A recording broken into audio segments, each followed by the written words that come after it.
Dear student, welcome to my channel. This is 17 video on C programming, and in this video I am going to continue with extra exercises for nested loop. Now let us start. Program number 31. Write a C program to print the following pattern. Now here we can see that 5 rows are there, so that is nothing but outer loop. For I equal to 1, I is less than or equal to 5, I plus plus. Now j equal to 1, j is less than or equal to I, j plus plus. So it will print for 1 times, 2 times, 3 times, 4 times. Now we can say that every time we want to start the answer with 5 and after that decrement of loop. So in inner loop, that is j loop, we will start k equal to 5, and here also we can write down k minus minus.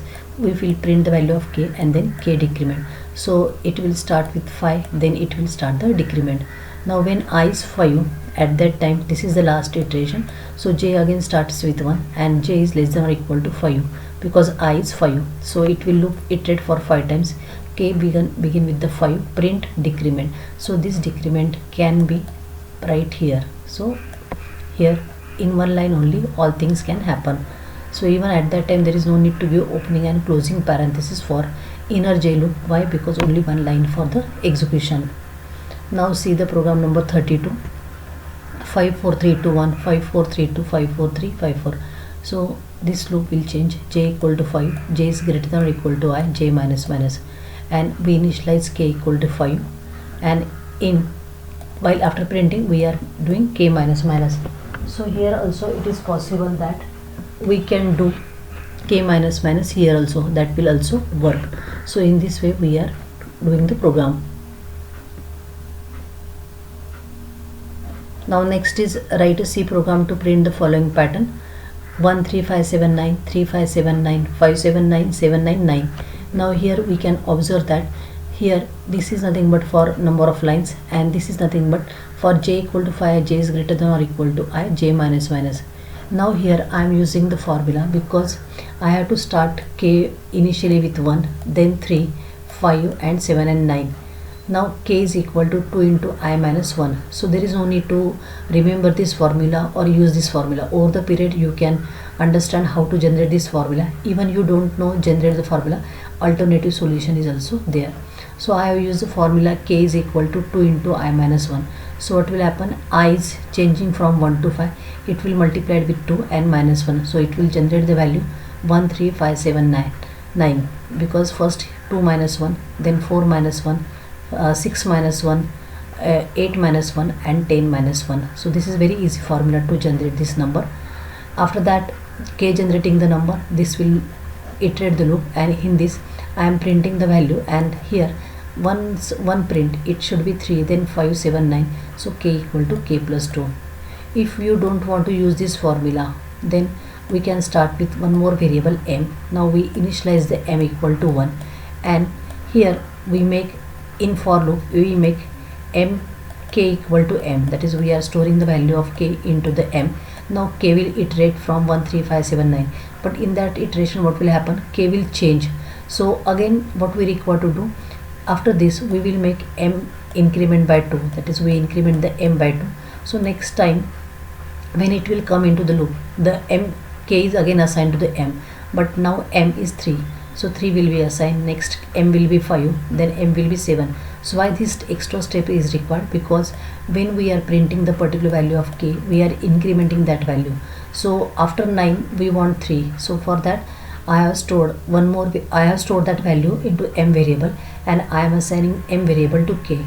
So there are two ways: either you write down k is equal to 2 into I minus 1 because this generates the number 1 3 5 7 9, or alternatively you use m equal to 1, and in I loop you assign that value to the k variable and you make m equal to m plus 2. So next time it will take 3, next time it will take 5.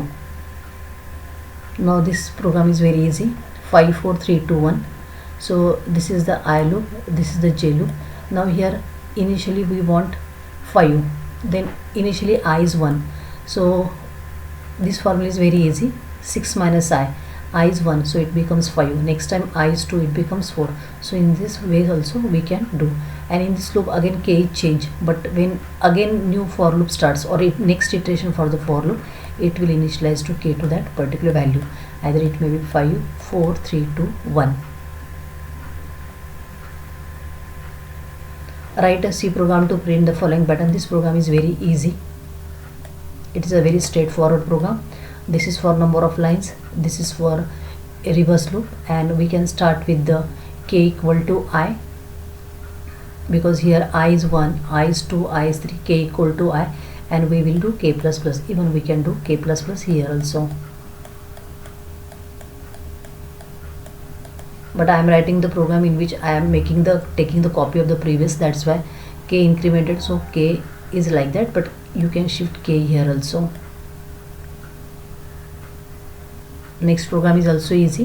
Whatever the value of I which is assigned to the k, and k becomes increment C.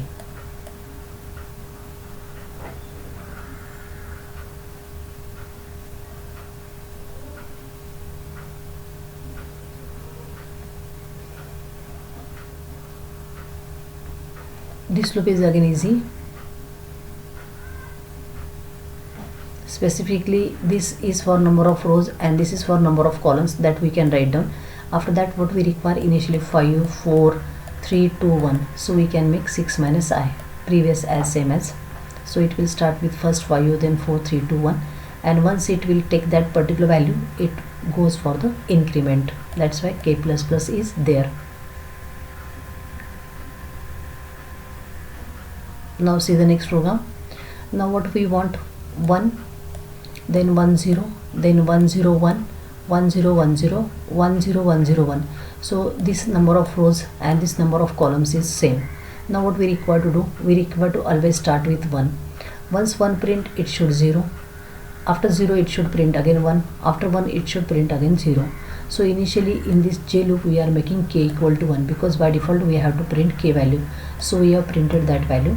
After that we require to make the swap the changes. So what we require to do, if k equal to gets printed, make k equal to 0, else make k equal to 1, because next time in this loop when 0 gets printed, next time we want 1. So that's why this loop is written.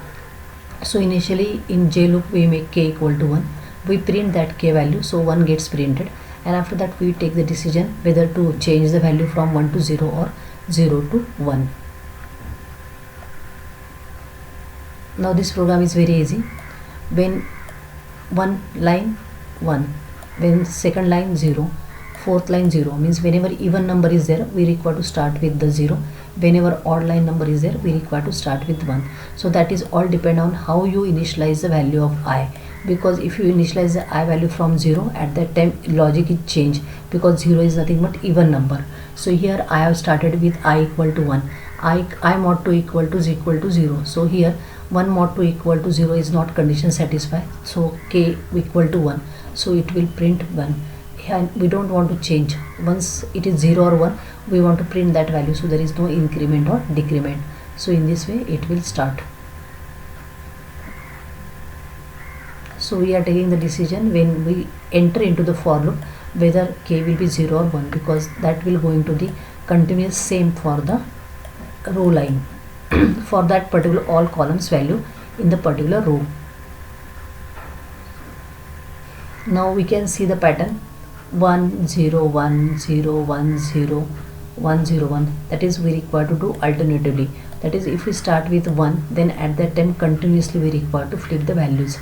So initially we are starting with the 1, so 1 printed, if 1 printed, then if 1 make 0 else 1, and this will continue. And see, initialization takes place at start. Either you can write down k equal to 1 here, or either you can write down comma k equal to 1, because this will going to execute only once. But don't write k equal to 1 here, because in J loop if you write k equal to 1, at every new row it will start with k equal to 1. So we don't want to do that. So what do you require to do, you require to make k equal to 1 at initial only, that is only for the first time. So there are two ways, either you can declare k equal to 1 here, or either you can in for loop, outer for loop, at the initialization you make k equal to 1. That's your choice. Now try to understand this program. Here when we are in the first column we require to print all values 1. When we are in the last row, that is first column, and when we are in the last column all values print.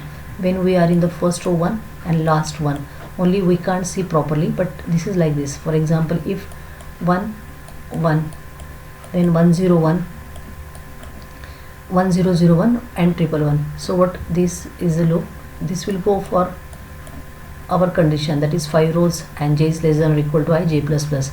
Now what we require to do, if j equal to 1 or j equal to I or I equal to 5, even I have to write I equal to 1 also, because for the first row I require to make these things. So if I equal to 1 or I equal to 5, that is matlab we are in the first row and the last row, and j equal to 1 or j equal to I. J equal to 1 means first column and j equal to I means last column. So at that time we require to print 1, else we require to print the 0. So it is better to include, because here initially it has taken I equal to 1, but initially it should be, this condition should be included, that j equal to 1 or j equal to I equal to 5 or I equal to 1, then print 1, otherwise print 0. So please try to include this condition, because initially this happens, that's why it is printing 1 here, but the logical error is there in program, so you just make I equal to 1 here. So this is all about the nested loop program. So in the next video also I am going to take more pattern. Thank you.